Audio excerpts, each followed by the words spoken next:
buenas tardes, queridos hermanos y amigos que nos visitan y aquellos que nos están viendo a través de nuestra red social. Es un gusto poder compartir esta tarde con usted, poder alabar al Señor juntos, poder ser expuestos al estudio de su palabra y también, ¿por qué no?, enfocarnos en lo que el Señor tiene para nosotros el día de hoy.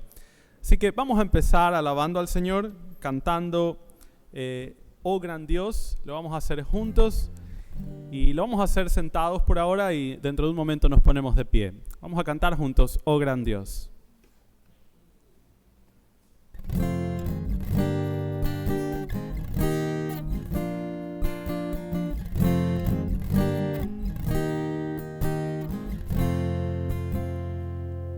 Oh gran Dios altísimo, reina en mi corazón. Sé tú el dueño de mi ser, vence toda rebelión. No haya vicio ni maldad ante ti, oh Santo Dios. Me has comprado por amor, hazme tuyo, Señor.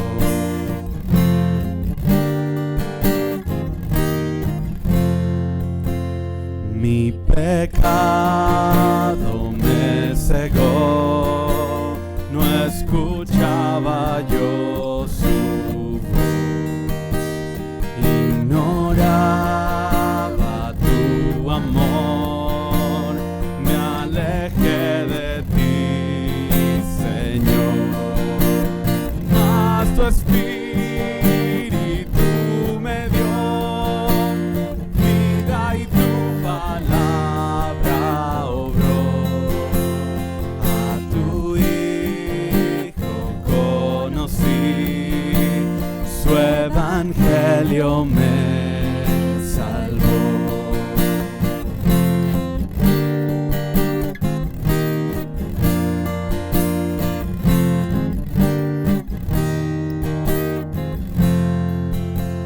Ahora ayúdame a vivir, de tu gracia depender. Guarda mi alma y corazón, del maligno líbrame. Digno de mi adoración, tuyo es todo mi existir. Oh gran Dios altísimo, glorifícate en mí. Digno de mi adoración, tuyo es todo mi existir. Oh gran Dios altísimo, glorifícate en mí. Bueno, vamos a ponernos de pie ahora. Vamos a continuar este tiempo de alabanzas en esta tarde y vamos a entonar juntos el himno, Venid glorificad a Dios. El himno lo vamos a dejar para dentro de un momento. Venid glorificad a Dios, vamos a cantar ahora.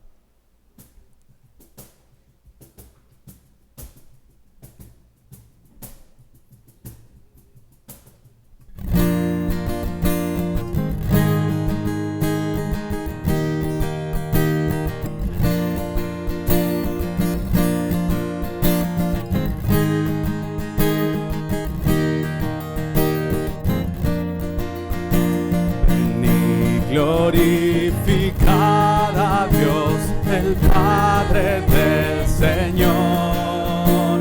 En Cristo Él nos derramó su eterna bendición.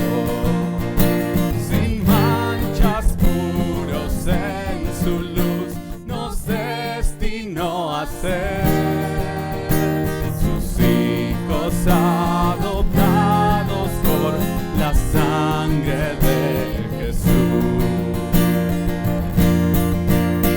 daremos la gloria por tu gracia, bondad y amor. Te daremos la gloria, eres el Salvador. Venid, glorificad a Dios, que en Cristo gracia da. Lavadas nuestras culpas son, tenemos redención. En Él Dios ya nos reveló su eterna voluntad, que sea Cristo el Señor, su plan se cumplirá. Te daré la gloria por tu gracia, bondad y amor. Te daremos la gloria, eres el Salvador. Venid, glorificad a Dios, creyentes del Señor. El sello de su Espíritu por fe tenemos hoy. Él garantiza nuestra fe hasta el día final. Nos uniremos a alabar a nuestro digno Dios. Te daremos la gloria por tu gracia, bondad y amor. Te daremos la gloria, eres el Salvador. Te daremos la gloria por tu gracia, bondad y amor. Te daremos la gloria, eres el Salvador. Padre y Señor, venimos delante tuyo con nuestro más profundo deseo, Señor, de proclamar tu nombre, de exaltar tus bondades, tu grandeza, de reconocer, Padre, toda tu inmensidad que encontramos en la Escritura revelada para nosotros, Padre. Gracias por esa salvación eterna, enorme, inmerecida, Señor, inalcanzable para nosotros, Padre.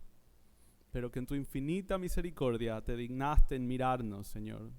Te humillaste por nosotros, Padre. Señor, permítenos cantar de esas bondades y meditar en tus profundidades, Padre, en esta tarde. Pedimos tu más rica bendición sobre el estudio de esta tarde, Señor, que seas tú hablando a nuestras vidas, Señor, que tu palabra sea exponiendo nuestros corazones y tu Santo Espíritu sea convenciéndonos, Señor, de tu autoridad, de tu palabra, de obediencia, Señor.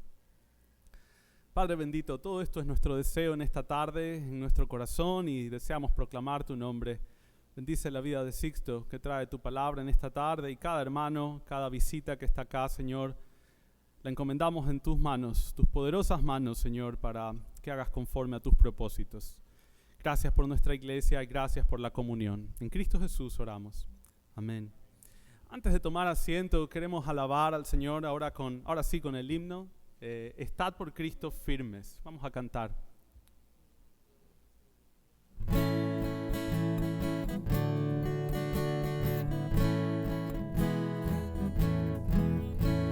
Estad por Cristo firmes, soldados de la cruz, alzado y la bandera en nombre de Jesús. Es vuestra la victoria, con él por capitán. Por él serán vencidas las huestes de Satán. Estad por Cristo firmes, hoy llama el alelí.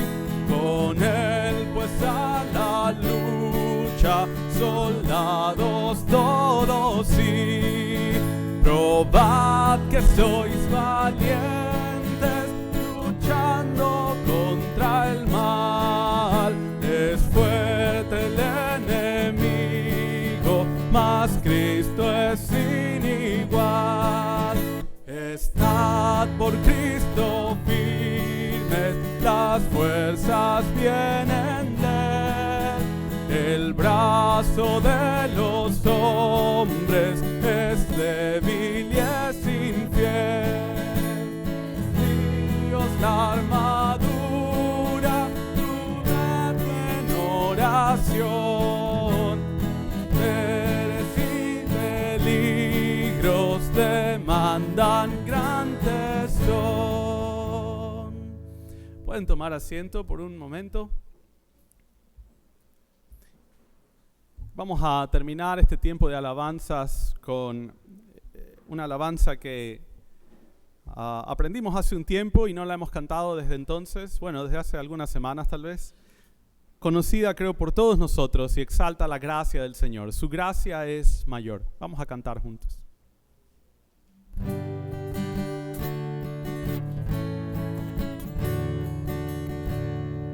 Amor no recuerda todo mi pecar, lanzados al mar no los quiere contar. Él siendo omnisciente olvida mi error. Mis cargas son muchas, su gracia es mayor. Paciente me aguarda en mi desviar. Un padre que tierno me llama al hogar, recibe al débil y vil pecador. Mis faltas son muchas, su gracia es mayor. Gloria a Dios, su gracia es mayor.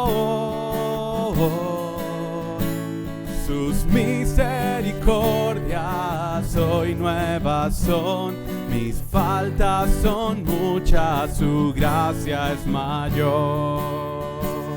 Qué grandes riquezas Él nos otorgó, su sangre fue el pago, su vida entregó.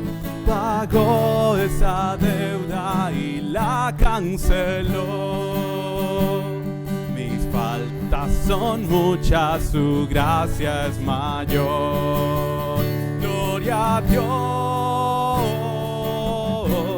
su gracia es mayor.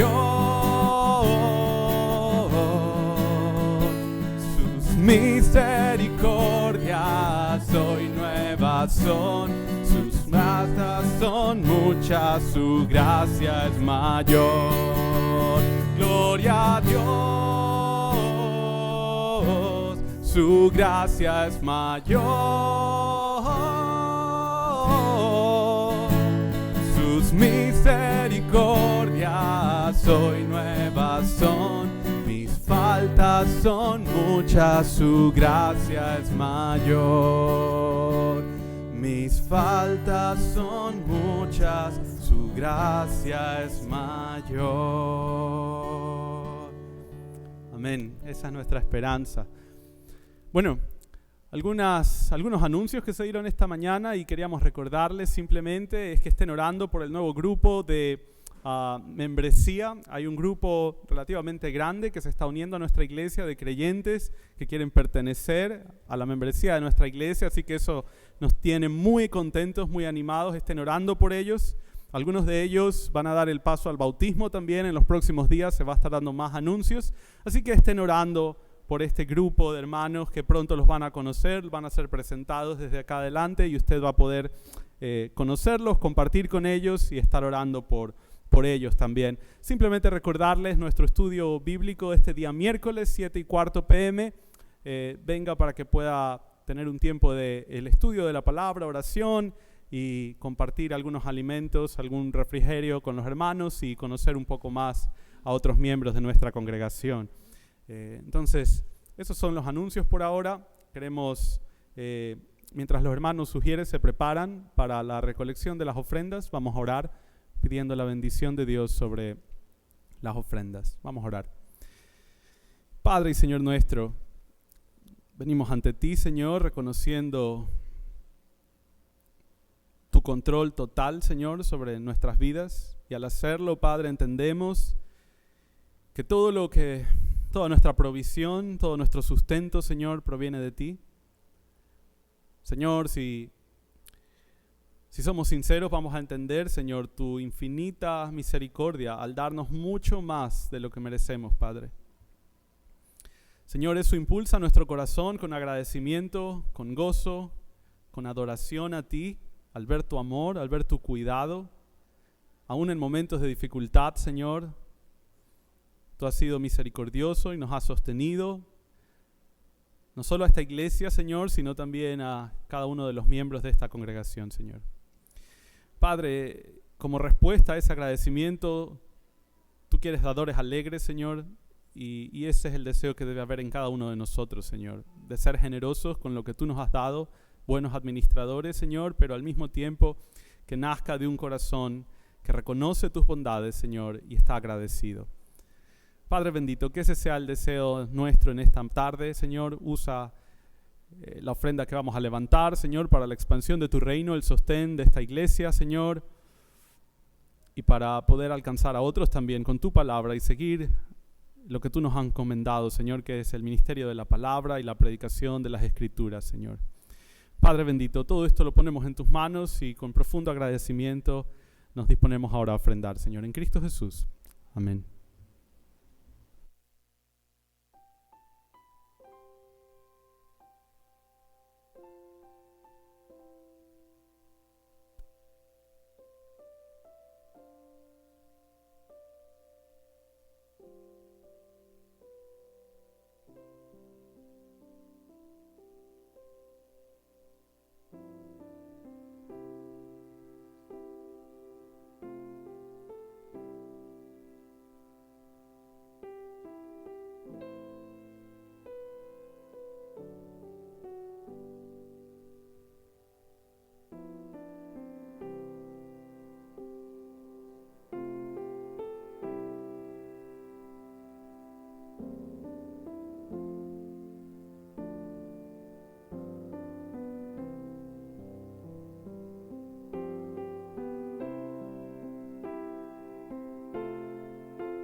Bueno, hermanos, bienvenidos a este culto de la tarde.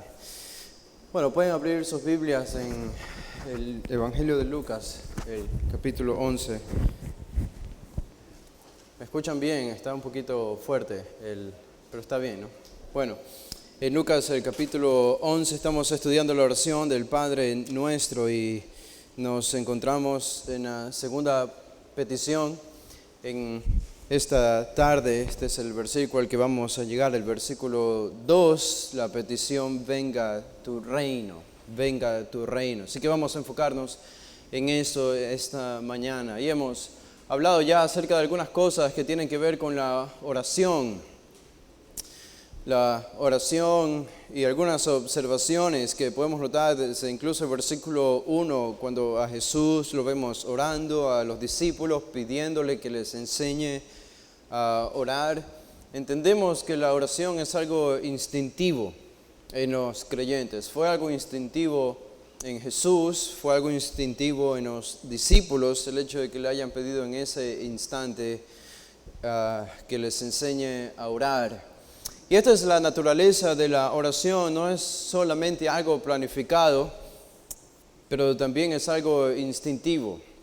La oración, vemos también que en este versículo 1 es algo contagioso, porque Jesús estaba orando y esa simple postura, esa simple acción influenció fuertemente en los discípulos para que ellos vayan a Él y le pidiesen que les enseñe a orar. Este es el poder de la influencia en una vida de oración. Notamos algo que es cierto en nuestra vida, si nosotros lo hemos experimentado en la vida de todo creyente, que más nos vemos inclinados a orar cuando vemos a alguien orar que cuando nos dicen que oremos. Nosotros podríamos repetir la frase, tienen que orar todos los sermones, cada domingo, pero eso no tiene el mismo efecto que cuando ustedes están expuestos a un creyente fiel que ora todos los días y lo ven orar día y noche. Esa influencia es poderosa sobre la vida de nosotros y lo ha sido sobre la vida de muchos misioneros en el pasado, y fue ciertamente el caso en la vida de Jesús y sus discípulos. La oración es efectiva. También podemos decir un antiguo ministro en el tiempo de los puritanos llamado Hall dijo acerca de la oración, él estaba motivado para orar porque él dijo: estoy seguro que o recibiré lo que pido o recibiré lo que debo pedir. De cualquier manera iba a recibir algo bueno de Dios, o lo que él estaba pidiendo, o si Dios respondía negativamente, entonces él entendía que debía pedir otra cosa. Por eso dijo: estoy seguro que o recibiré lo que pido o recibiré lo que debo pedir. O Dios me dará lo que pido, o Dios me dará algo diferente. La petición de los discípulos entonces aquí que tenemos en el versículo 1, cuando le dijeron a Jesús: enséñanos a orar, no fue religiosidad, no fue una piedad falsa, en verdad nació del corazón de ellos. Tenían un deseo sincero por aprender cómo orar. Habían visto a Juan enseñar cómo orar a sus discípulos y lo más natural, esta es una petición incluso lógica, lo más lógico para ellos era entonces pedirle a Jesús que les enseñe a orar, sobre todo cuando vieron la vida de Jesús, la vida de oración. Y algo que tenemos aquí en estos 4 versículos es que la oración tiene que tener pensamientos. La oración tiene que tener pensamientos específicos y particulares. No vamos a entrar a un momento de oración sin saber qué decir. Entendemos si es por obligación o si nos ponen en el banquillo de alguna manera públicamente para orar, pero la oración tiene que tener pensamientos y pensamientos particulares y específicos, y así vamos a orar a Dios. Y esa es la razón por la que Jesús menciona cuáles deben ser estos pensamientos. Tenemos aquí 4 o 5 peticiones que Jesús menciona y que son los que deben encerrar a grandes rasgos, de manera general, las cosas que nosotros debemos decir al Señor cuando nos acercamos a la oración. Este es el modelo, por eso tenemos un modelo, tenemos una estructura en la oración del Padre Nuestro, la oración de los discípulos, que no debe ser repetida religiosamente, pero que sí debe guiar las cosas que nosotros decimos al Señor. Esta es la oración del Padre Nuestro. Y la semana pasada cubrimos la segunda petición, es santificado sea tu nombre. Hace 2 semanas estudiamos la palabra Padre, que es como comienza nuestra oración. El versículo 2 dice: y les dijo, cuando oréis, decid, Padre. Recuerden lo que explicamos la semana pasada, no está añadido en Lucas esa frase que dice nuestro que estás en los cielos, aunque sí está en Mateo, pero dice: Padre, santificado sea tu nombre. Primera petición, venga tu reino. Segunda petición, el versículo 3, el pan nuestro de cada día, dánoslo hoy. Tercera, y perdónanos nuestros pecados, porque también nosotros perdonamos a todos los que nos deben. Cuarta, y si ustedes quieren una quinta, separarla, y no nos metas en tentación. Aquí lo que tenemos entonces es el qué, el cómo y el porqué de la oración. Ese es el gran tema que estamos estudiando, que cubre casi todo el capítulo 11, el qué, el cómo y el porqué de la oración. El qué está asumido en los primeros versículos del capítulo 11, ¿qué es la oración? Nosotros entendemos qué es la oración. Jesús nunca tuvo que enseñar a sus discípulos qué era orar o qué significaba orar, porque Jesús asumía que sus discípulos entendían qué es la oración y ellos asumían que Jesús asumía que ellos sabían lo que era la oración y por eso nunca le preguntaron a Jesús, Señor, ¿qué es la oración? Pero sí se vieron en la necesidad de hacerle la pregunta a Jesús acerca del cómo, no el qué, sino el cómo. Señor, sabemos lo que es orar, entendemos lo que es la oración, pero no estamos seguros si sabemos cómo orar.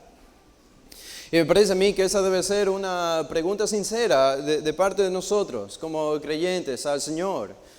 No estoy seguro si sé cómo orar, sé lo que es la oración, entiendo lo que es la oración, he crecido en la cultura evangélica, incluso en la cultura católica, entiendo el concepto de la oración, conversar con Dios, hablar con Dios, pero no estoy seguro si sé cómo orar.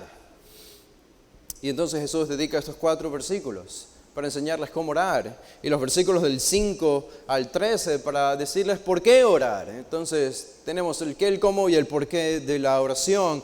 El cómo es lo que nos interesa ahora a nosotros en estos sermones que estamos estudiando, y entonces el término Padre, Jesús nos dice que debemos comenzar nuestra oración acudiendo al Señor y diciéndole, Padre, santificado sea tu nombre. Y como estudiamos esta petición, nos recuerda que nosotros no estamos orando a un Dios etéreo, no estamos adorando y ni orando ni acercándonos al Dios de otras religiones ni de otras sectas.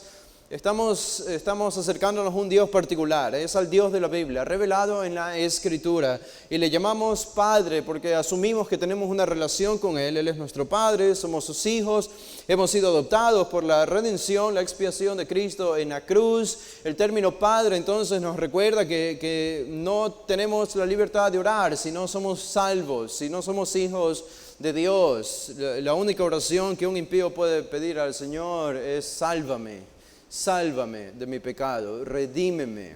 Pero la oración del Padre Nuestro no es para los impíos, es para los que pueden llamar a Dios Padre y a los que Él conoce como hijos. Padre, Él nos cuida, Él tiene la autoridad sobre nosotros, Él nos protege, Él nos guía. Y la primera petición entonces es, santificado sea tu nombre. Santificado sea tu nombre. Estuvimos una hora la semana pasada estudiando qué significa santificado sea tu nombre. No creo que ustedes quieran escuchar eso de nuevo, ni yo quiero repetirlo. Pero santificado sea tu nombre, brevemente solamente nos recuerda que el nombre de Dios debe ser santificado. Esto es todo lo que Él es en su esencia. Esta es una de esas peticiones que nosotros podemos encerrar o englobar con la palabra adoración, exaltación, magnificar a Dios, glorificar a Dios. El nombre no dice santifica a Dios, santifica al Señor, dice santificado sea tu nombre, porque es más que un título, es todo lo que Dios es. Y obviamente Dios es más que un título, es toda la revelación de la Escritura. Nos dice quién es Él, lo que Él es y lo que Él hace y cómo se ha revelado. Y así comenzamos entonces nuestros tiempos de oración, postrándonos ante Él, recordando quién es Él y adorándole, depositando y derramando nuestros corazones ante Él, nuestras almas. Santificado sea tu nombre. Y entonces llegamos a la segunda petición. Venga tu reino, venga tu reino. En el español son solo 3 palabras, en el idioma griego también, si dejamos fuera el artículo, el reino es lo que dice en el original, venga tú el reino, claro que no tiene sentido, así que es tu reino, pero el artículo nos recuerda en el idioma original que Jesús está hablando de un reino específico y de un reino particular, venga tu reino. Y debemos reconocer nosotros que este vocabulario, este lenguaje de reino es algo anticuado para nosotros. Porque no vivimos en tiempos de reyes ni en tiempos de reinos. Esto es cuestión del pasado. Desde que llegó la era moderna comenzaron a desaparecer poco a poco los reyes. Y recordamos ese evento que catapultó casi todo el pensamiento europeo y norteamericano.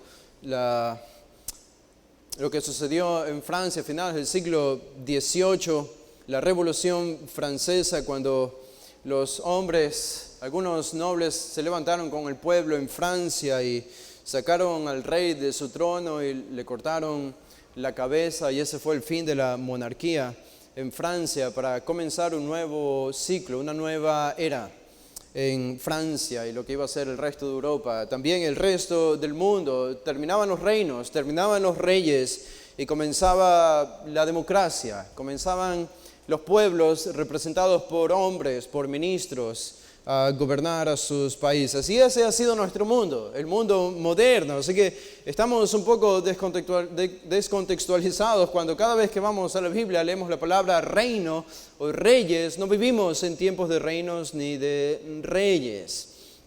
Pero tenemos que pensar entonces, ¿cómo eran los reyes? ¿Y cómo eran los reinos? Hace unas 2 semanas creo estábamos con mi familia viendo una película, Narnia. Narnia es una película que está basada en una novela que escribió el autor C.S. Lewis, un autor cristiano, y él escribió esta novela para reflejar la historia bíblica, la historia de la Biblia. En esta novela aparece el rey que refleja a Cristo, una muerte y una resurrección, y hay otros personajes ficticios que él añade que representan otros personajes de la Biblia. Y en una de las escenas al principio de esta película recuerdo que estábamos viendo y unos niños entran al reino llamado Narnia. Narnia es un reino que está fuera o escondido del reino de los humanos, y este reino está gobernado por una reina, y esta reina es malvada. Y esta reina había determinado que cualquier ser humano que entrase al reino de Narnia debía ser capturado y debía ser entregado a ella para ser sacrificado. Y entonces aparece un personaje, C.S. Lewis, no sé, tenía mucha imaginación y este personaje era mitad hombre y mitad animal. Sus piernas eran piernas o patas de un caballo, tenía 2 patas de un caballo. Y de la cintura para arriba era un ser humano, parecido a un ser humano. Y cuando este personaje que tenía buenas intenciones, que parecía ser bueno y sincero, sin querer hacer nada malo, vio una niña del reino de los hombres que se había entrado al reino de Narnia, entonces él comenzó a luchar contra su conciencia, porque por un lado no quería que esta niña muriese, pero por otro lado, la reina había dado su orden. La reina había dado su orden. Al final este personaje capturó a la niña, la llevó a la casa para que sea entregada a la reina, yendo en contra de su conciencia. Pero lo hizo porque la reina había dado una orden. Y aunque era una reina malvada, la orden de la reina tenía que cumplirse. Así sea por obligación o por falta de voluntad. Y esto nos recuerda que eran los reyes en el tiempo antiguo. Y esto nos ayuda a entender cuando la Biblia usa la figura de un rey y de un reino. Y la idea es, obviamente, Dios no es como la reina de Narnia. Dios es un rey bueno, pero en el reino de Dios tiene que hacerse su voluntad, sí o sí. Y eso nos ayuda a entender, no es democracia el reino de Dios. No estamos pidiendo aquí al Señor, reina mientras nosotros votemos por ti. La democracia es una invención humana, moderna, que nos ayuda a llevar a cabo nuestros gobiernos ahora temporales y malos, pero no es así el reino de Dios. El reino de Dios no es una democracia, no es una dictadura, pero es un rey justo en cuyo reino tiene que hacerse su voluntad. Sí o sí, tanto los buenos como los malos tienen que sujetarse a este rey. Así que aquí tenemos una petición que es la petición más política de todas las 5 que tenemos en la oración del Padre Nuestro. Ustedes no esperaban encontrar política en una oración tan espiritual como la oración del Padre Nuestro, pero aquí tenemos política. No es que los cristianos debemos hacer política en la iglesia, no, pero tenemos un mensaje político para los políticos, para los gobiernos, y eso es que más bien les vale a ellos que gobiernen con temor y con cuidado el gobierno que Dios les ha dado temporalmente, porque vendrá un día en que sus gobiernos van a terminar, porque el rey va a descender y va a imponer su reino, y ellos tendrán que sujetarse a este rey y doblarán sus rodillas a este rey. Ese es nuestro mensaje político para el mundo y para los gobiernos de este mundo. Así que en el reino del rey se hace la voluntad del rey. Si entendemos esto, vamos a comenzar a entender lo que significa esta petición, porque es muy obvio que en este mundo no se hace la voluntad del rey. No se hace la voluntad de Dios y por tanto, aunque el rey reina el universo, entendemos que Dios reina el universo ahora y por siempre, al mismo tiempo es cierto también que su reino no se ha materializado aún aquí en la tierra. Porque los gobiernos de este mundo se rebelan una y otra vez contra Dios. Por lo tanto, podemos decir, por un lado, Dios gobierna el universo, Cristo gobierna el universo hoy. Pero por otro lado, tenemos que reconocer que ese reino no se ha materializado aquí en la tierra. ¿Por qué? Porque los súbditos de esta tierra no hacen la voluntad del rey.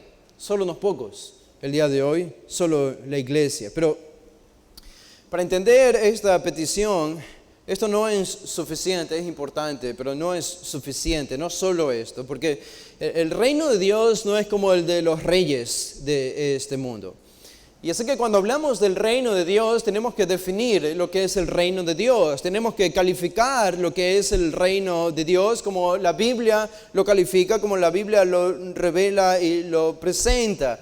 Y otra vez, aquí creo que tenemos que reconocer que la frase reino de Dios es una de esas frases que sabemos que están en la Biblia, que las repetimos cuando es necesario, pero no estamos seguros de cuál es su significado.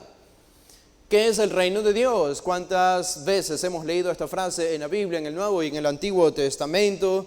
¿Cuántas veces nosotros las hemos pronunciado, el reino de Dios? Pero tenemos que preguntarnos si realmente entendemos lo que significa el reino de Dios. ¿Qué es el reino de Dios?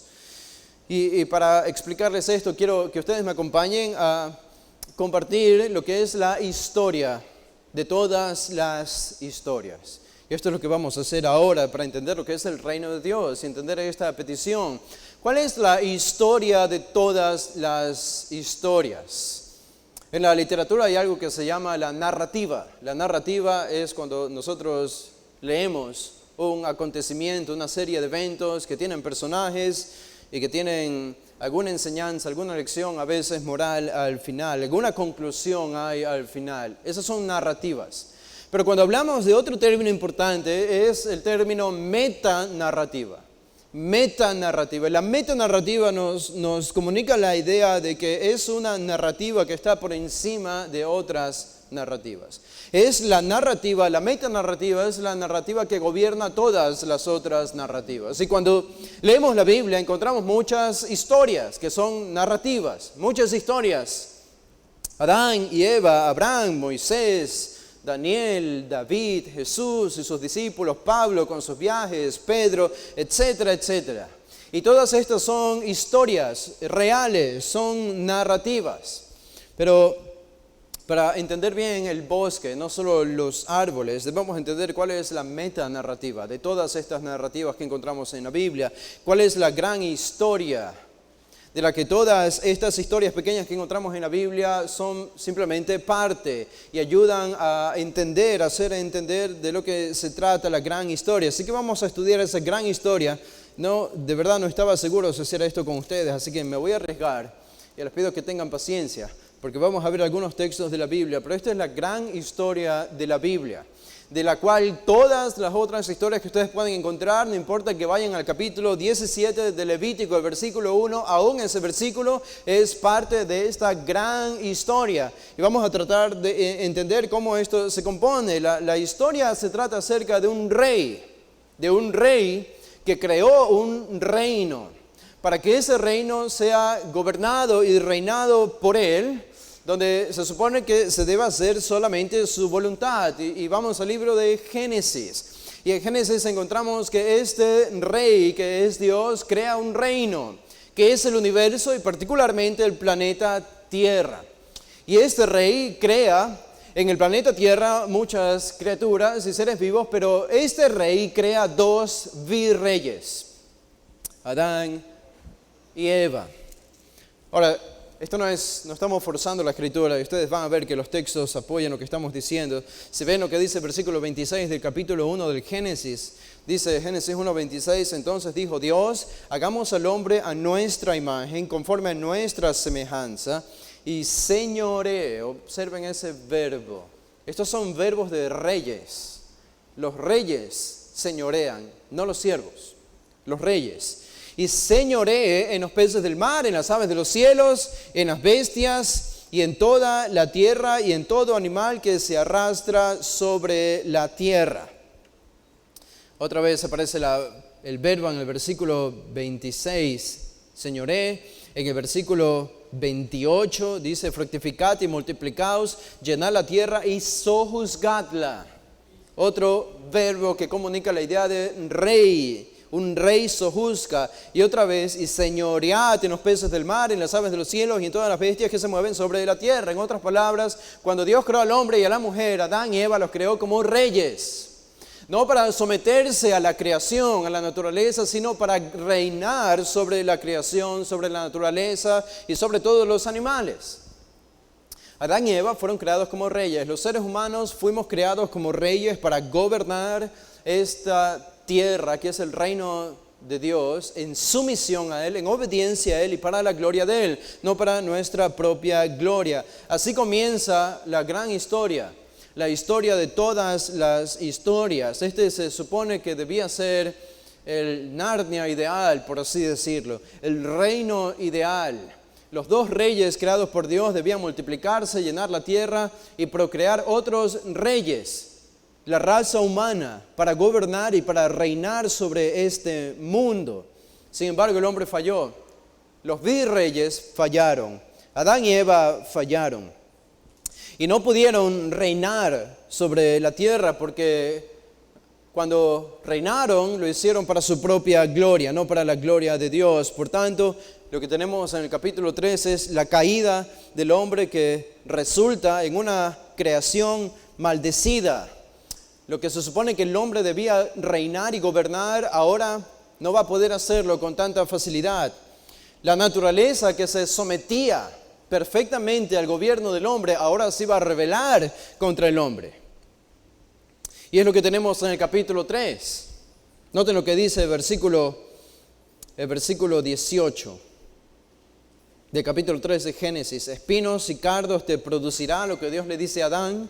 Espinos y cardos te producirá y comerás plantas del campo. Con el sudor de tu rostro comerás el pan hasta que vuelvas a la tierra, porque de ella fuiste tomado, pues polvo eres y al polvo volverás.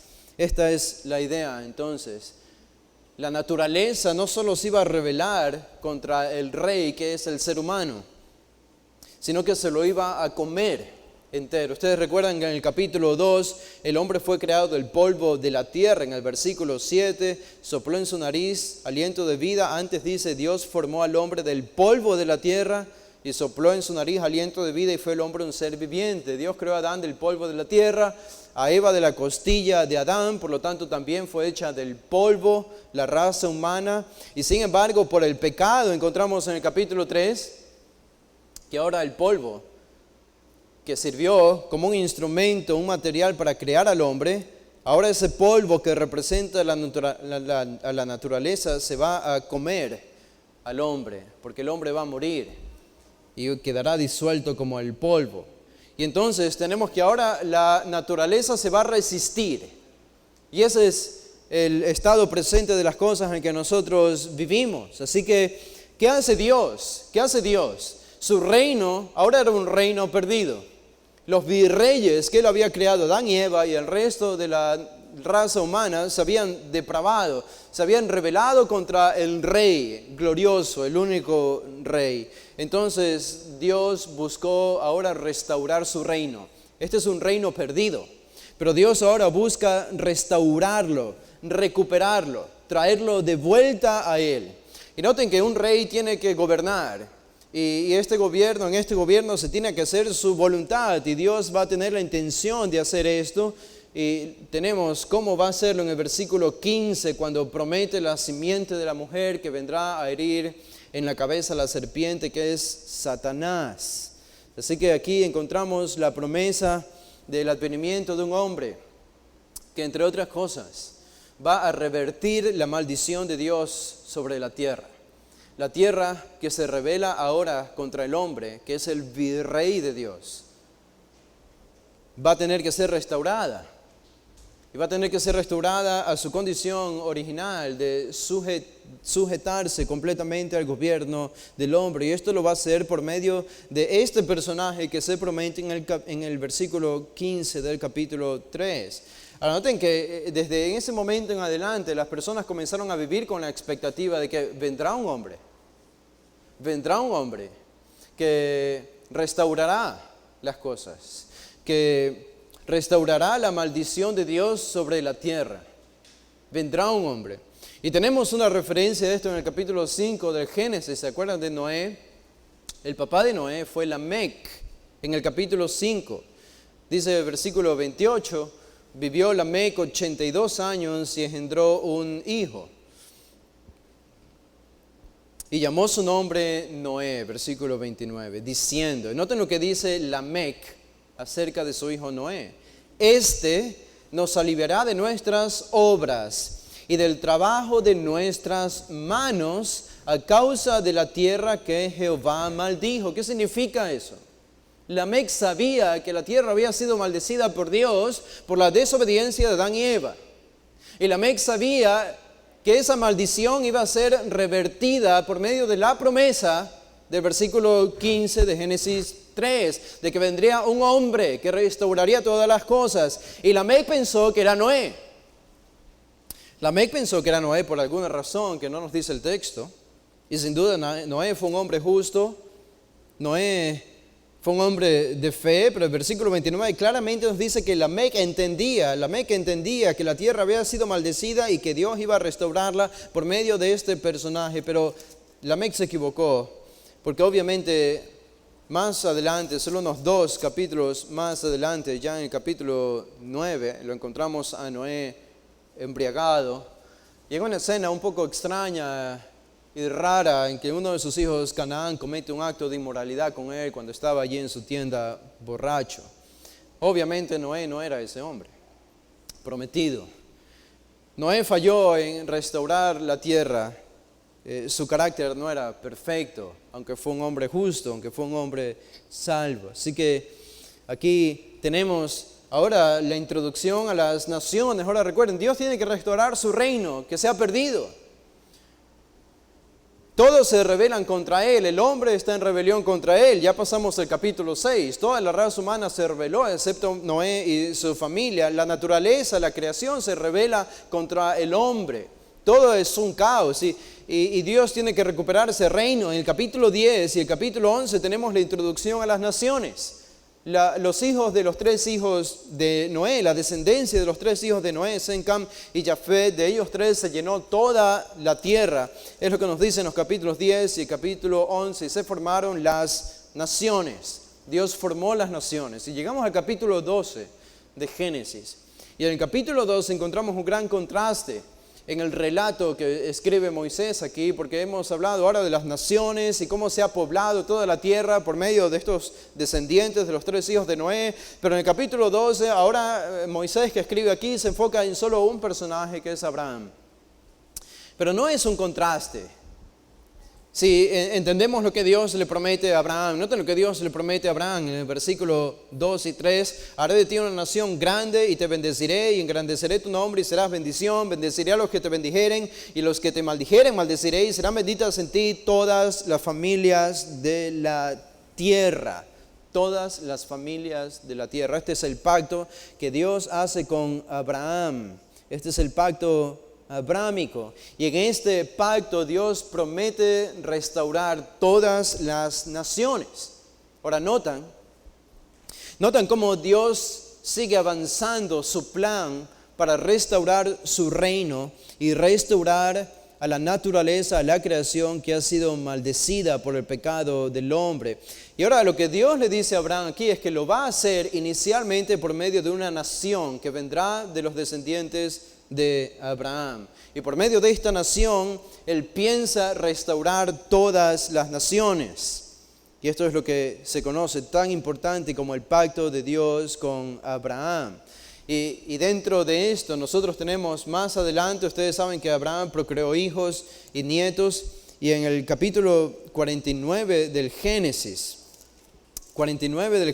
tenemos unas palabras de Jacob siendo ya anciano, antes de morir, él dice en el capítulo 49 del Génesis, el versículo 10, hablando a cada uno de sus 12 hijos, profetizando acerca de cada uno de los 12 hijos de los cuales nacería la nación de Israel, las 12 tribus de Israel. Cuando se refiere a Judá, dice en Génesis 49, 10, no será quitado el cetro de Judá, ni el legislador de entre sus pies, hasta que venga Silo, y a él se congregarán los pueblos. De esto Jacob no dice acerca de ningún otro de sus hijos, sino solo de Judá.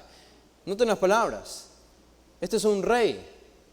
Jacob está profetizando el advenimiento de un rey por medio de Judá, su hijo. No será quitado el cetro de Judá. Este es un rey, ni el legislador de entre sus pies. Y ustedes pueden ver entonces cómo en la narrativa del Antiguo Testamento Dios está buscando recobrar y restaurar su reino que ha caído, que se ha perdido por el pecado del hombre, y ahora no solo ha prometido un hombre, sino que ahora promete un rey por medio de su hijo Judá. Uno de los descendientes de Judá será un rey que vendrá a restaurar a las naciones. Y entonces Dios continúa avanzando su programa de restauración del reino. Y eso nos lleva entonces al capítulo de Éxodo, que no lo vamos a leer, pero si se fijan solo en el capítulo 19 de Éxodo. Esto pasan los años, muchos siglos han pasado y llegamos al tiempo de Moisés. Parte de la promesa de Dios a Abraham ya se ha cumplido. Ahora la nación de Israel ya existe. Se han multiplicado como la arena del mar, como las estrellas del cielo. Ya son una nación. Y entonces Dios los libera de Egipto para llevarlos a una tierra, a la tierra de Canaán. Y noten lo que dice el capítulo 19 de Éxodo. Ellos habían salido. El versículo 3 dice, Moisés subió, Dios y Jehová lo llamó desde el monte, diciendo, así dirás a la casa de Jacob y anunciarás a los hijos de Israel, ustedes vieron lo que hice a los egipcios y cómo les tomé sobre alas de águilas y os he traído a mí. Ahora pues, si diereis oído a mi voz y guardareis mi pacto, vosotros seréis mi especial tesoro sobre todos los pueblos, porque mía es toda la tierra. Y noten este lenguaje en el versículo 6. Vosotros me seréis un reino de sacerdotes y gente santa. Estas son las palabras que dirás a los hijos de Israel. Ahora se dan cuenta, Dios eligió a Israel, creó a Israel para hacerlos un reino, para que por medio de Israel Dios pudiese bendecir a todas las naciones y recobrar y recuperar su reino. Pero Israel, por así decirlo, debía ser como el microcosmos de lo que se supone que debe ser un reino de Dios, un reino divino. Y es por eso que tenemos la ley. Tenemos el capítulo 20, los 10 mandamientos y otros muchos mandamientos. La ley de Moisés tenía el fin de que los israelitas vivan de tal manera que hubiesen reflejado lo que significa vivir en el reino de Dios. Eso, por supuesto, iba a atraer a otras naciones a adorar y conocer al Dios verdadero. Y en este mismo sentido, aquí se hace otra promesa importante. Israel es una nación de reyes y de sacerdotes para Dios. Y dentro de estas palabras de Moisés, él mismo escribe en el capítulo 24 de Números. En Números, el capítulo 24, ustedes se acuerdan cuando este rey Balac quería maldecir por medio de Balaam al pueblo de Israel porque lo odiaba, pero Dios tomó el control de la boca de Balaam y no le dejó maldecir a Israel, sino que Dios profetizó por medio de este profeta falso y malvado que es Balaam.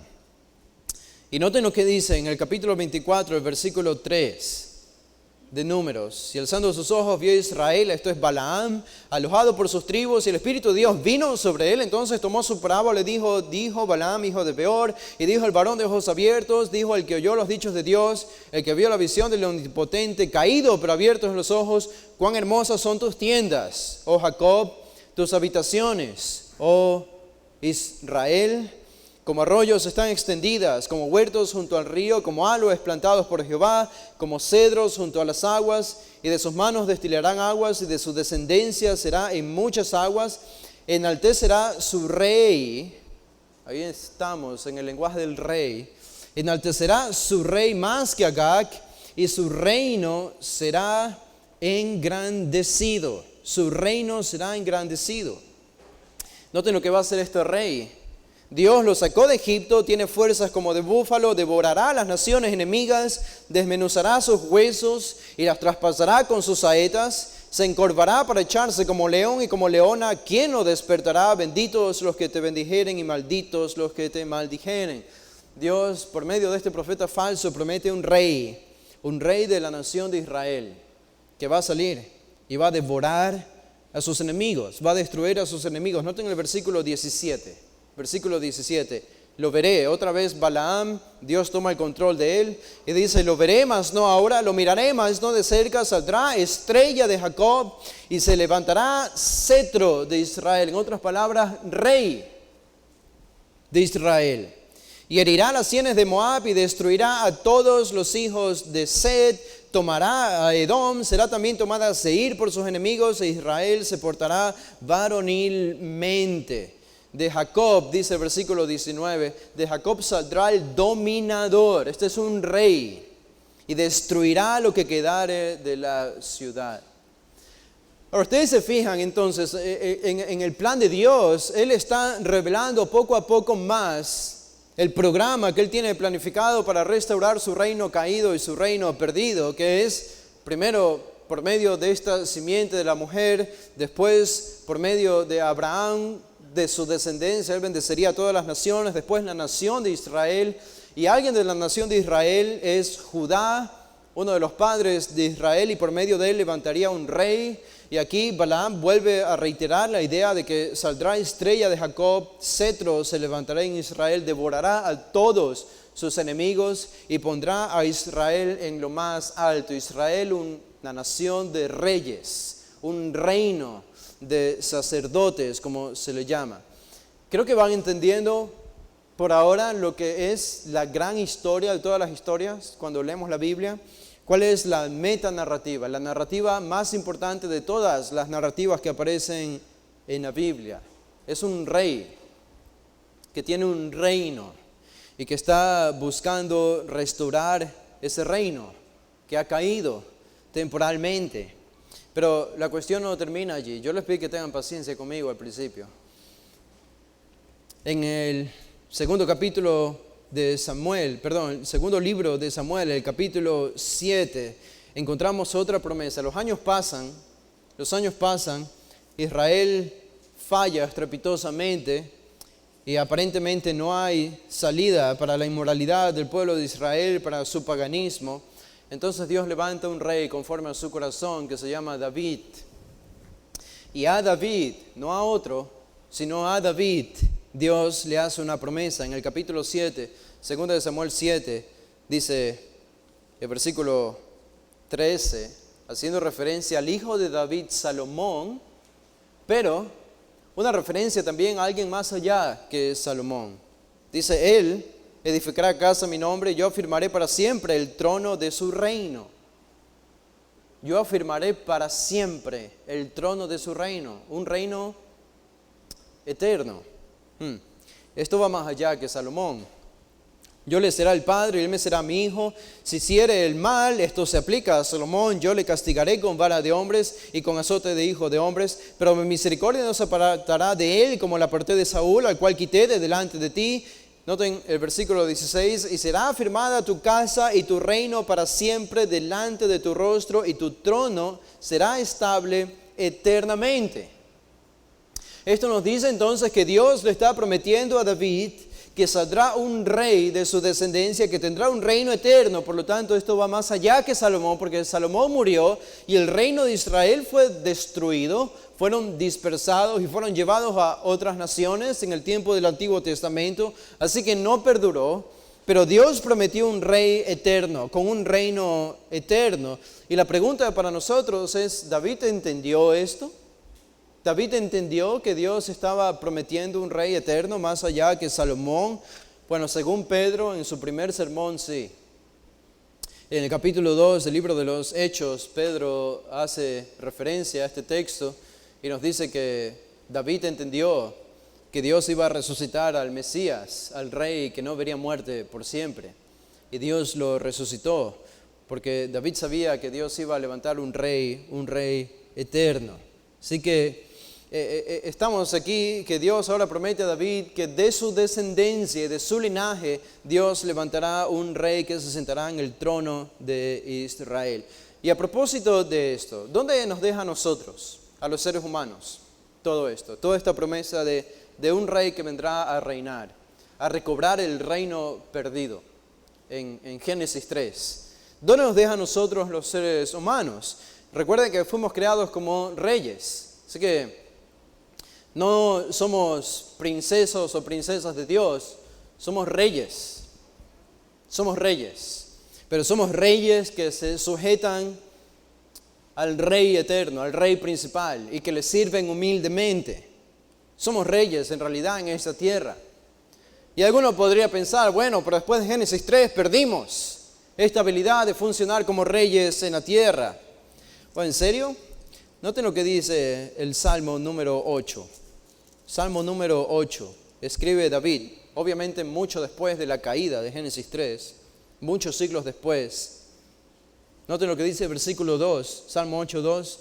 De la boca de los niños y de los que maman fundaste la fortaleza a causa de tus enemigos para hacer callar al enemigo y al vengativo. Dice David, cuando veo tus cielos, esta es la creación, la naturaleza, cuando veo tus cielos, obra de tus dedos, la luna y las estrellas que tú formaste, digo, ¿qué es el hombre para que tengas de él memoria? ¿Y el hijo del hombre para que lo visites? Le has hecho poco menor que los ángeles y lo coronaste de gloria y de honra. Le hiciste señorear sobre las obras de tus manos, todo lo pusiste debajo de sus pies. Esta no es una referencia a Cristo, esta es una referencia a nosotros, al hombre, a la raza humana. Dios ha puesto todo debajo de nuestros pies, es decir, toda la creación, toda la naturaleza, ovejas y bueyes, todo ello, y asimismo las bestias del campo, las aves de los cielos y los peces del mar, todo cuanto pasa por los senderos del mar. Por este Salmo 8 entendemos que nosotros seguimos siendo los vicerregentes de Dios aquí en la tierra y que Dios sigue teniendo la intención de gobernar este mundo y este planeta por medio de nosotros, por medio de la raza humana. El plan no ha cambiado, el plan ha sido temporalmente estropeado, obstaculizado, pero el plan continúa. Sin embargo, Israel fracasó. Israel fracasó en el Antiguo Testamento, estrepitosamente fracasó. Y cuando llega el tiempo de los profetas del Antiguo Testamento, Dios va a revelar algo nuevo al pueblo de Israel, porque la apostasía era clara y parecía que no había retorno ya. Fueron enviados a predicar Isaías, Jeremías, Ezequiel por 40 años, otros más, otros predicaron menos. Jonás, que ni siquiera quería predicar, pero predicó y se convirtió en una nación pagana, pero Israel seguía en apostasía. Parecía que no había retorno. Y este era el pensamiento de algunos quizás fieles israelitas viviendo en ese tiempo. ¿Cuál es la esperanza de todo esto? Estamos ya en el punto de no retorno. Y entonces Dios da una serie, pocas, pero serie de revelaciones aquí para que ellos tengan en mente lo que va a suceder en el futuro. Y en el capítulo 9 dice, en el versículo 6, habla de un niño que será un rey. Isaías 9:6 dice, porque un niño nos es nacido, hijo nos es dado, y el principado sobre su hombro, y se llamará su nombre admirable, consejero, Dios fuerte, Padre eterno, príncipe de paz. Lo dilatado de su imperio y la paz no tendrán límite. Ahora, yo no sé ustedes, pero yo no veo eso ahora. Yo no veo este imperio en la tierra ahora. Yo sé que Dios es rey, Cristo es el rey que gobierna el universo, pero no veo este reino en la tierra. Y este niño va a venir para tener un reino y un imperio que no tendrán límite, sobre el trono de David y sobre su reino, disponiéndolo y confirmándolo en juicio, en justicia, desde ahora y para siempre. El celo de Jehová de los ejércitos hará esto. Este es el rey que vendrá entonces. Por medio de David se sentará en el trono de David para gobernar a Israel y a todas las naciones. Y entonces sí, se va a hacer su voluntad, como la reina de Narnia. Quieran o no quieran, todos van a tener que postrarse ante ese trono, porque ese rey va a estar sentado allí. ¿Y qué va a hacer este rey? Noten lo que dice en el capítulo 11. ¿Qué va a hacer este rey aquí en la tierra? Él va a juzgar con justicia a los pobres, dice el versículo 4. Isaías 11:4. Arguirá con equidad por los mansos de la tierra, y herirá la tierra con la vara de su boca, y con el espíritu de sus labios matará al impío. Es decir, no va a tolerar al malo. El día de hoy los corruptos tienen la victoria siempre. Cuando este rey venga, los corruptos no van a tener ni siquiera un respiro. Van a morir inmediatamente. Y será la justicia cinto de sus lomos y la fidelidad ceñidor de su cintura. ¿Qué va a hacer en la tierra, en la naturaleza? Recuerden Génesis 3. Los virreyes, el hombre, nosotros, porque pecamos, la naturaleza se comenzó a rebelar contra nosotros. ¿Qué pasará cuando este rey venga? Versículo 6. Morará el lobo con el cordero, y el leopardo con el cabrito se acostará. Y el becerro y el león y la bestia doméstica andarán juntos, y un niño los pastoreará.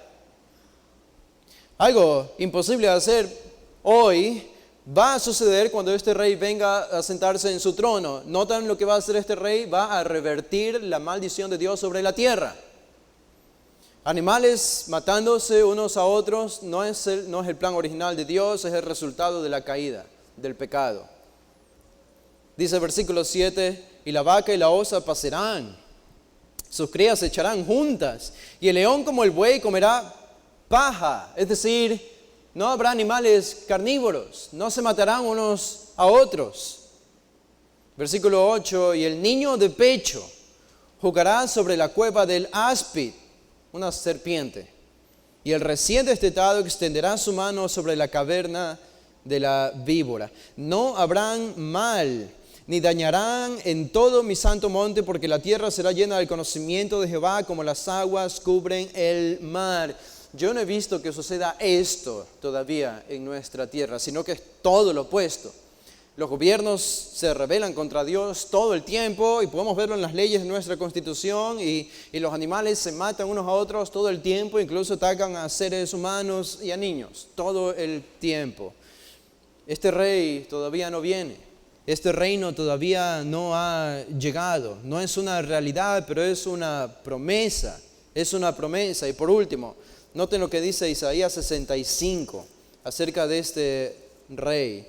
Isaías 65, el versículo 17, dice, porque aquí que yo crearé nuevos cielos y nueva tierra, y de lo primero no habrá memoria, ni más vendrá el pensamiento, pero ustedes se gozarán y se alegrarán para siempre en las cosas que yo he creado, porque aquí que yo traigo a Jerusalén alegría y a su pueblo gozo, y me alegraré con Jerusalén y me gozaré con mi pueblo, y nunca más se oirán en ella voz de lloro ni voz de clamor. Noten el versículo 20, no habrá más allí niño que muera de pocos días. Ahora en este versículo 20, Isaías comienza a describir lo que nosotros conocemos hoy como el reino milenario, el reino terrenal que viene antes de los cielos nuevos y tierra nueva. Y dice que no habrá allí niño que muera de pocos días, ni viejo que sus días no cumpla. Es decir, la edad de las personas va a ser extendida considerablemente, quizá como en los tiempos del Antiguo Testamento. Dice, porque el niño morirá de 100 años y el pecador de 100 años será maldito. ¿Qué tiene que ver todo esto?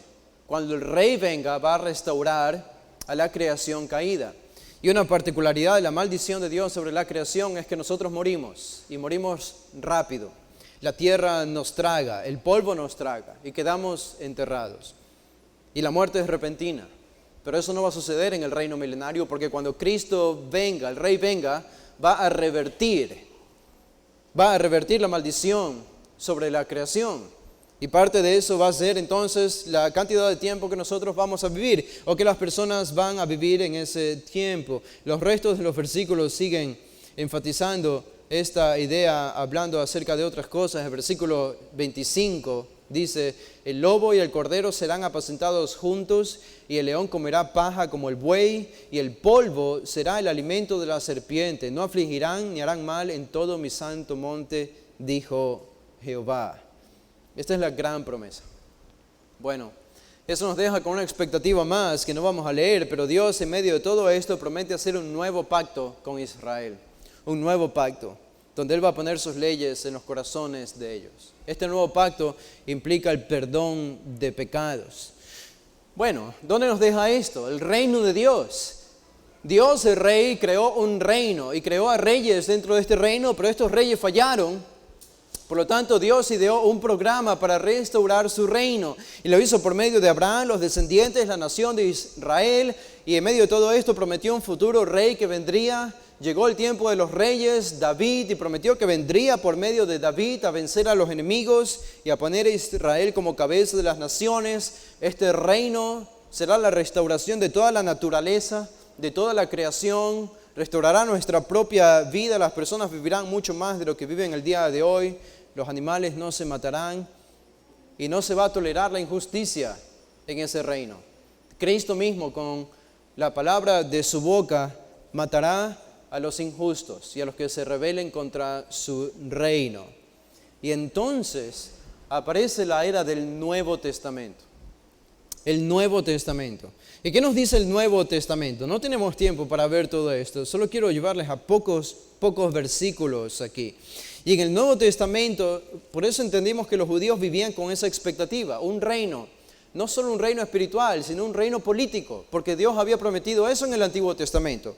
Un reino político, un reino terrenal, un reino incluso militar, que se va a imponer aquí en la tierra, donde se va a hacer caso a la voz de este rey. No es solamente algo espiritual, es algo físico, es algo terrenal, es algo político e incluso militar, si es necesario.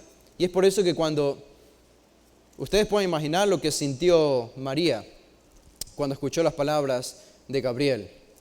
Y Gabriel le dijo a María, allí en el capítulo 1 de Lucas, le dice en el versículo 31, y ahora concebirás en tu vientre y darás a luz un hijo y llamarás su nombre Jesús. Este será grande y será llamado Hijo del Altísimo, y el Señor Dios le dará el trono de David, su padre. Por primera vez entonces tenemos cuál es la identificación del gran prometido rey que vendrá del linaje de David, que se sentará en el trono y que gobernará a Israel y a todas las naciones. Y esta es la promesa que recibió nada más y nada menos que María. Jesús, Él es el rey y reinará, dice verso 33, sobre la casa de Jacob para siempre, y su reino no tendrá fin. Es lo mismo que Dios le prometió a David. Su reino no tendrá fin. Esta fue la expectativa de María. María entendió esto. María no le preguntó al ángel, ¿de qué estás hablando? ¿De qué es este rey, el hijo de David? No tengo idea de lo que estás hablando. María no reaccionó de esta manera porque ella como judía entendía la expectativa que los judíos tenían de un rey que vendría a reinar en Israel físicamente, materialmente. Y esta es la misma expectativa que tenía Zacarías, el papá de Juan, el Bautista. Allí mismo en el capítulo 1, el versículo 69 dice, nos levantó un poderoso Salvador en la casa de David, su siervo, como habló por boca de sus santos profetas que fueron desde el principio, salvación de nuestros enemigos y de la mano de todos los que nos aborrecieron, para hacer misericordia con nuestros padres y acordarse de su santo pacto. Zacarías está pensando, Dios está cumpliendo el pacto que Él hizo con Abraham, de que bendeciría a todas las naciones, el pacto que hizo con David, de que vendría un rey. Dice, y del juramento que hizo Abraham nuestro padre, que nos había de conceder que librados de nuestros enemigos, sin temor le serviríamos en santidad e injusticia delante de Él todos nuestros días. Zacarías tenía exactamente la misma expectativa acerca del Mesías, que vendría como rey a reinar. ¿Se acuerdan la pregunta de los reyes magos?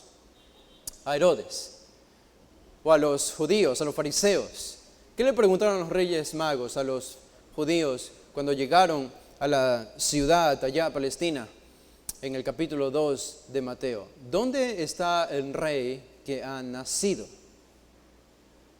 El rey que ha nacido. Los reyes magos entendieron esto. No solo los reyes magos, la respuesta de los judíos fue clara. La Escritura dice que de Belén.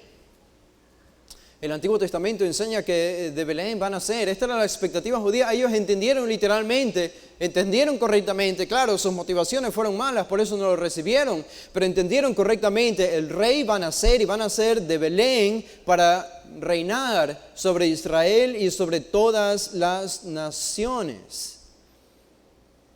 Este es el nacimiento de Jesús. El ministerio de Jesús. ¿Qué hizo Jesús? Recuerden, Dios está restaurando su reino. Dios está restaurando su reino.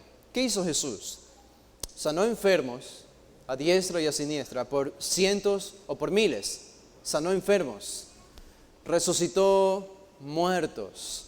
Alimentó a miles y miles de personas milagrosamente. Desterró la enfermedad de Palestina.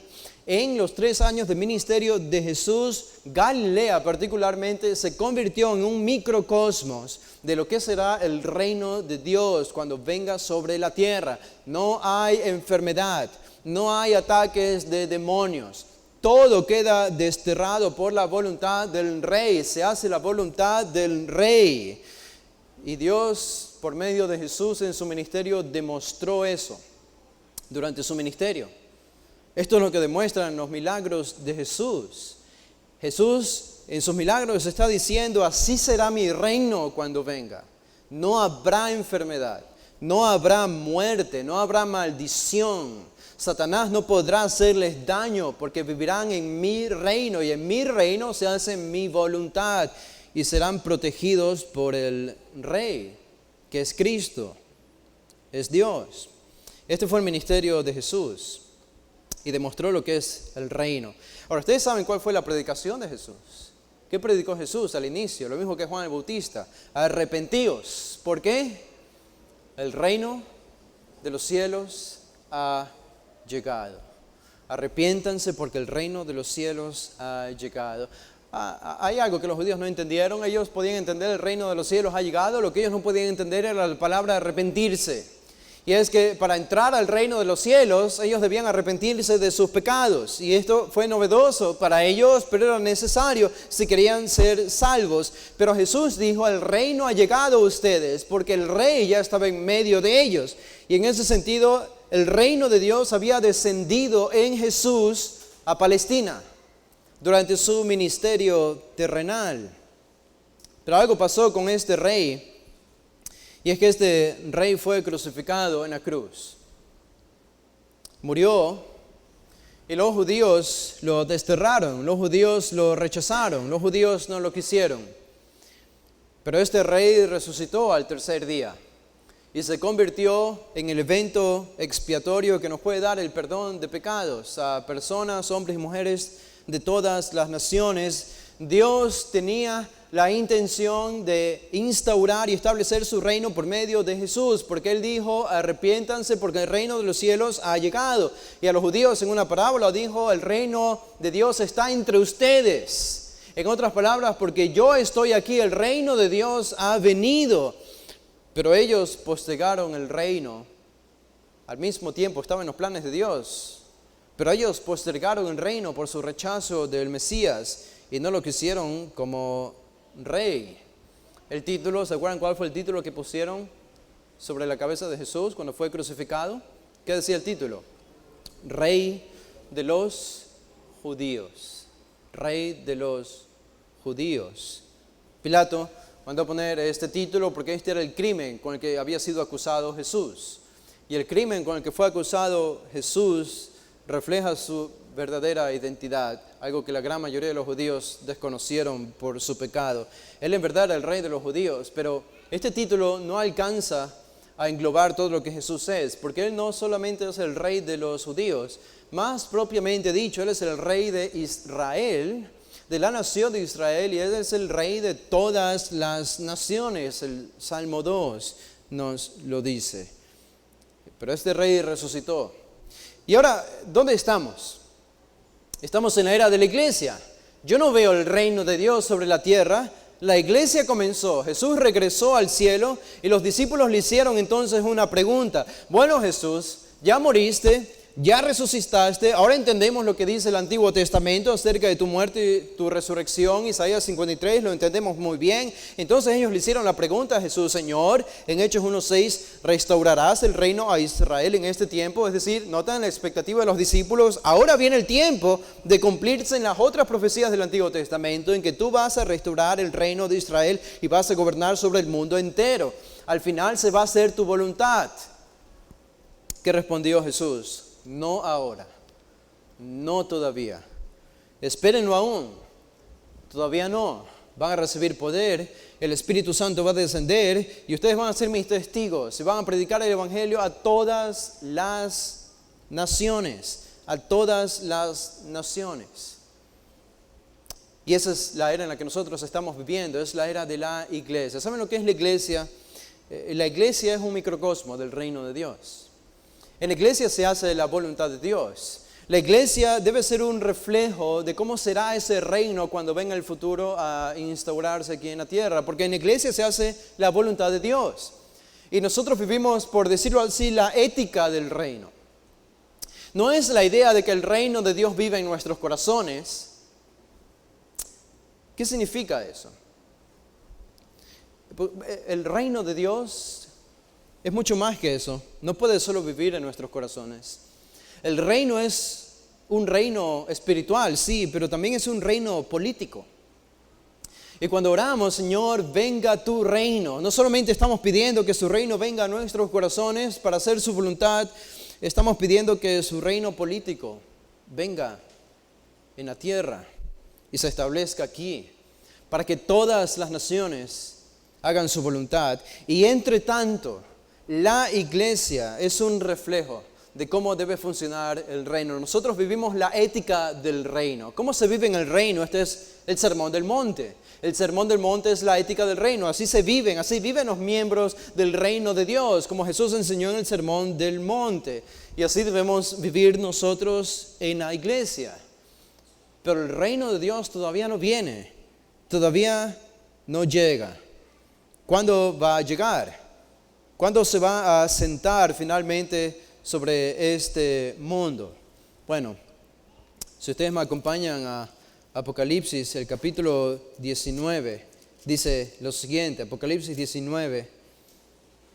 Entonces, el versículo 11, dice: entonces vi el cielo abierto, y aquí un caballo blanco, y el que lo montaba se llamaba Fiel y Verdadero, y con justicia juzga y pelea, y lo describe en el versículo 12. En el versículo 13, este es Cristo que aparece en el cielo. Dice el versículo 14: y los ejércitos celestiales vestidos de lino finísimo, blanco y limpio, le seguían en caballos blancos, y de su boca sale una espada aguda para herir con ella las naciones, y él las regirá con vara de hierro, y él pisa el lagar del vino del furor y de la ira del Dios Todopoderoso. Y este rey desciende del cielo con el ejército celestial, que somos nosotros, para apresar a la bestia, al anticristo, donde son echados al infierno por siempre. Este es el descenso del rey. Es en el capítulo 19, el rey por fin llega y desciende sobre la tierra. Y viene para reinar. Y la historia, de todas las historias, la principal historia es que Dios creó reyes para que reinen. El reino se perdió, pero Él está buscando restaurar este reino. Y ahora nosotros somos parte de este reino, pero todavía no completamente. Cuando Él venga, vamos a reinar con Él. Noten lo que dice Apocalipsis 2. Dice el versículo 26. Esto es a la iglesia, a la iglesia. Dice, versículo 26 del capítulo 2 de Apocalipsis: al que venciere y guardare mis obras hasta el fin, yo le daré autoridad sobre las naciones, y las regirá con vara de hierro. Noten el lenguaje otra vez de reyes. Y las regirá con vara de hierro, y serán quebradas como vaso de alfarero, como yo también la he recibido de mi Padre. Vamos a reinar. Este es el reino milenario. ¿Cómo comienza el reino milenario? En Apocalipsis 19, cuando el rey desciende, destruye al anticristo, al falso profeta, ata a Satanás por 1000 años, y nosotros con Cristo, que descendemos del cielo, vamos a reinar junto a Él por 1000 años desde Jerusalén sobre todas las naciones. Y en esos 1000 años, finalmente se va a hacer la voluntad del Rey. Todas las naciones vendrán a Jerusalén, al templo reconstruido, donde estará sentado el Mesías, el Cristo glorificado, y será adorado por todas las naciones que le traerán ofrendas. Noten lo que dice Apocalipsis 21, el versículo 24. Esto es describiendo la nueva Jerusalén que desciende del cielo después del reino milenario, cuando terminen los 1000 años. Dice, y las naciones que hubieren sido salvas andarán a la luz de ella, y los reyes de la tierra traerán su gloria y honor a ella. Sus puertas nunca serán cerradas de día, pues allí no habrá noche, y llevarán la gloria y la honra de las naciones a ella. La honra y la gloria de las naciones a ella, a adorar al Rey que estará sentado en el trono en la nueva Jerusalén. Y nosotros seremos parte de este reino. Entonces, el reino eterno se va a consumar. Finalmente, el reino de Dios es consumado después de los 1000 años aquí en la tierra. Cristo tiene que reinar donde fue rechazado. Cristo tiene que tener la victoria donde obtuvo una pérdida a ojos humanos. La cosa no puede quedar así. Un rey no puede quedar derrotado a vista de todas las naciones. No puede ser que las naciones, la última visión que tuvieron de Jesús fue la de un crucificado, un rey derrotado. Eso no puede ser. Y Dios no va a permitir eso. Por eso Él va a reinar 1000 años aquí en la tierra, para que las naciones durante 1000 años vean a este rey reinar y gobernar. Esta es la historia de todas las historias. Es la principal historia de todas. Y todas las narrativas que ustedes encuentran en la Biblia dependen de esta historia. Dios, el Rey, tiene un reino y está buscando restaurar este reino en el Antiguo Testamento por medio de Israel, en el Nuevo Testamento por medio de la iglesia temporalmente, y después de nuevo por medio de Israel en el final de los tiempos, hasta que todos nos unamos en el reino milenario del Mesías. Ahora, toda esta descripción del reino de Dios yace como la realidad más imponente y majestuosa en toda la Biblia y la vida humana. Explica el significado del mundo, de la vida, el significado del pasado, del presente. Explica el significado del futuro. Explica el significado del cielo y la tierra, de la eternidad. Todo encuentra su explicación en el reino de Dios, en el tema por encima de todos los temas. Pero no sería la verdad más triste de todas que alguno de nosotros, o que alguno de los que esté aquí, no vaya a ser parte de este reino cuando este reino llegue. ¿No será lo más triste de que yo no sea parte de este reino? Que toda esta maravillosa realidad no sea más que una teoría y un buen discurso teológico para mí. La oración por el reino no tendría ningún significado para nosotros de no ser por la palabra venga. Toda esta descripción acerca del reino de Dios solo sería una discusión etérea, sin ningún significado, algo meramente teórico. Pero la oración, dice Jesús, dice en el capítulo 11, en el versículo 2, no solo dice reino, no solo dice oren por el reino, venga tu reino. Esta debe ser nuestra petición. Señor, que tu reino venga. Esto implica que estamos asociados con este reino, que tenemos una confianza en que este reino vendrá. Esto supone que estamos preparados para que este reino venga si viniese mañana, que estamos listos para recibir este reino, que estamos dispuestos a que nuestras posesiones materiales, nuestras aspiraciones en el futuro, nuestra popularidad presente, nuestros títulos terrenales, nuestras posesiones de preeminencia ahora, las relaciones íntimas que tenemos con otras personas, que todo esto va a cambiar instantáneamente cuando el reino de Dios se establezca aquí en la tierra. todo eso será suplantado inmediatamente por el reino de Dios. Y la pregunta que debemos hacernos es si la petición es venga tu reino, ¿realmente estoy listo para que venga el reino de Dios? ¿Está bien conmigo que todas estas cosas sean reemplazadas por el reino de Dios? Para algunos, esta petición es la más temible de todas, porque su cumplimiento significa su condenación. Que venga el reino de Dios para muchas personas fuera de la iglesia y algunas dentro significa su instantánea perdición.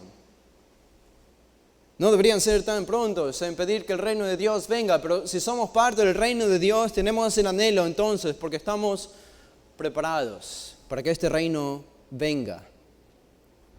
Orar venga tu reino supone que el reino de Dios ya ha tomado posesión de mi corazón y la petición dice entonces quiero ver este reino no solo manifestado en mi corazón, quiero ver a este reino manifestado en cada rincón de este mundo.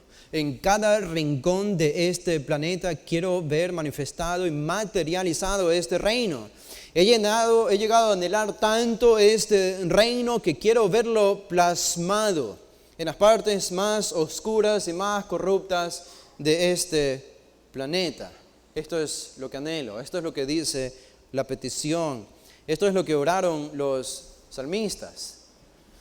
Venga tu reino. Querían ver al Rey glorioso descender del cielo para comenzar a gobernar sobre un mundo malo.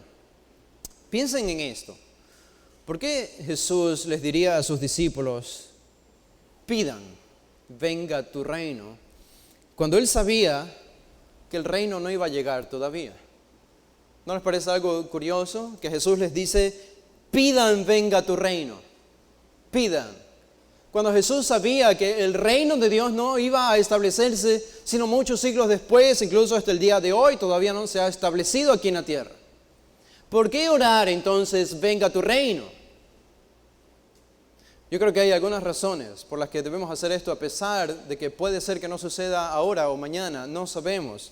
Seguramente no sucedió en el tiempo de los discípulos.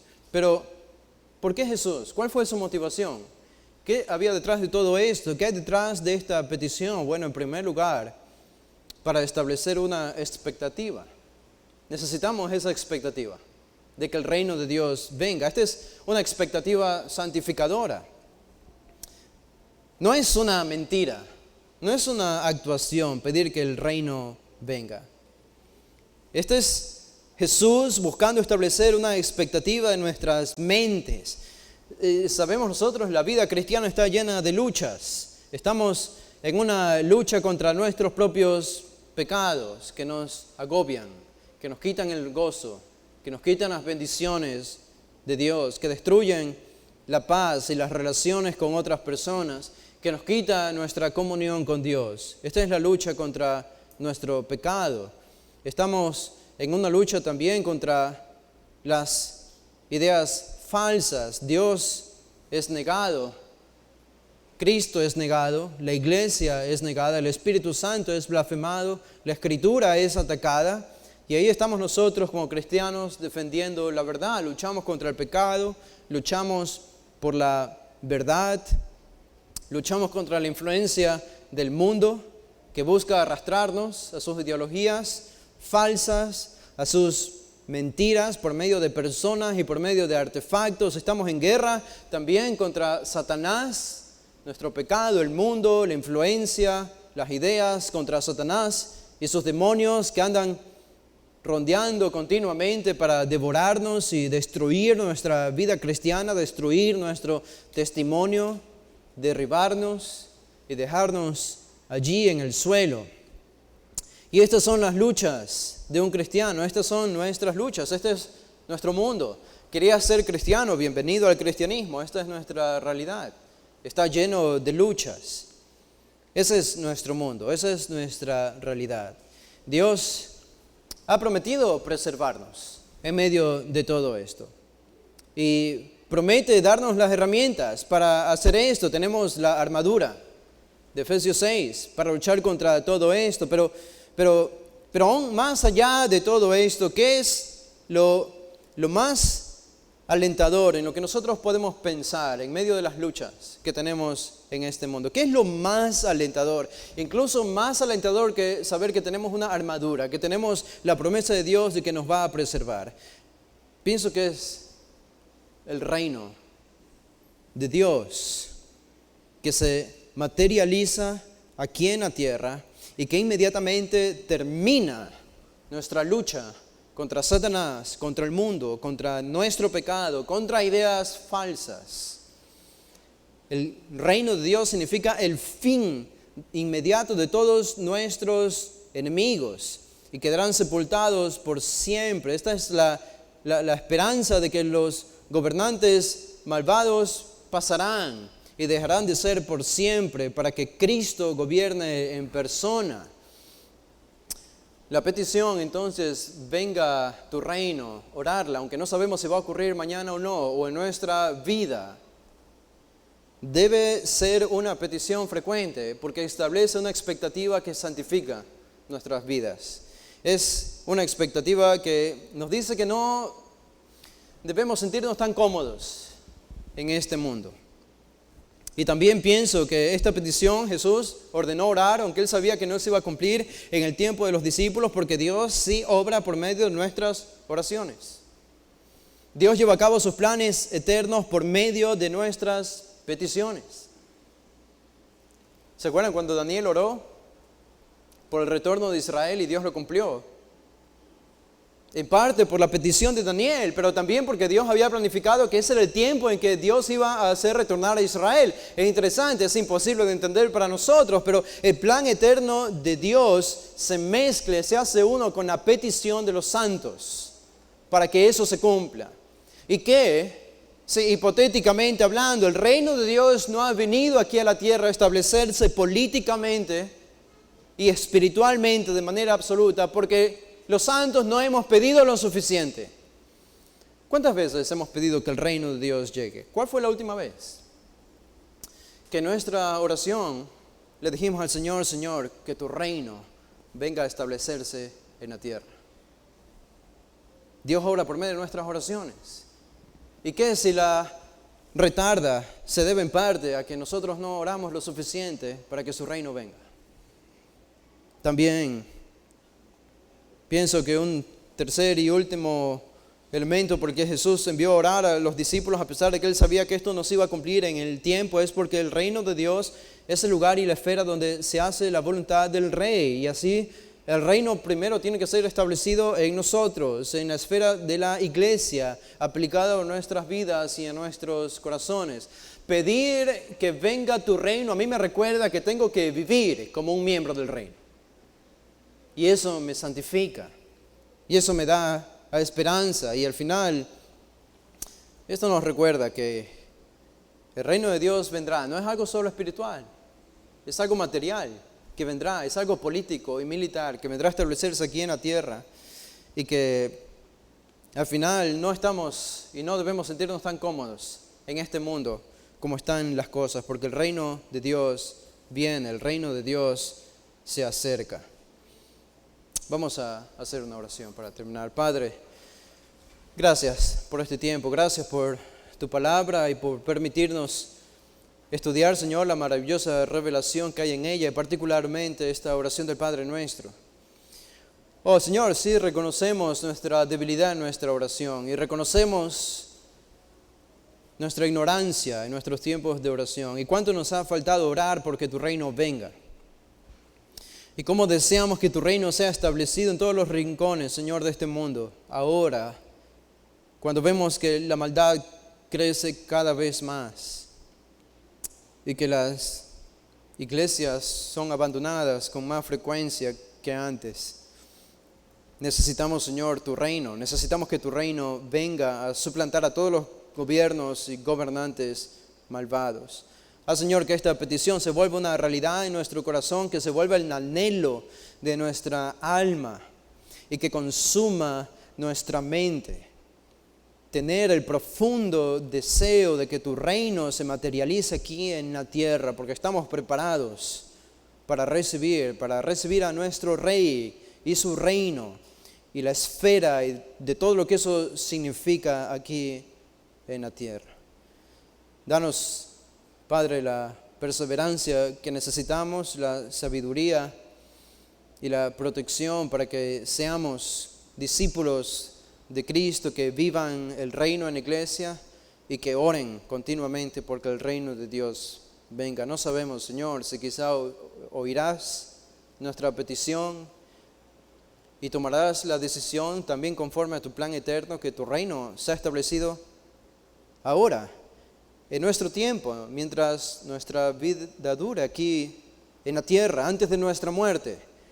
Mucho más, Señor, esto pone el celo para que oremos esta petición. Gracias te damos, en el nombre de Jesús. Amén.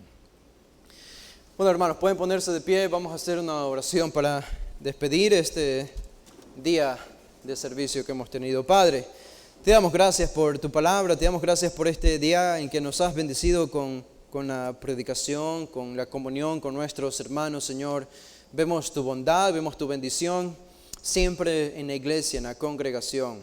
Este es un privilegio que tenemos. Ahora, Padre, pedimos que continúes bendiciendo el tiempo de comunión y que bendigas también nuestro regreso a nuestros hogares. Guárdanos en el comienzo de semana, santifícanos, Señor, por medio de tu palabra. Lo pedimos en el nombre de Jesús.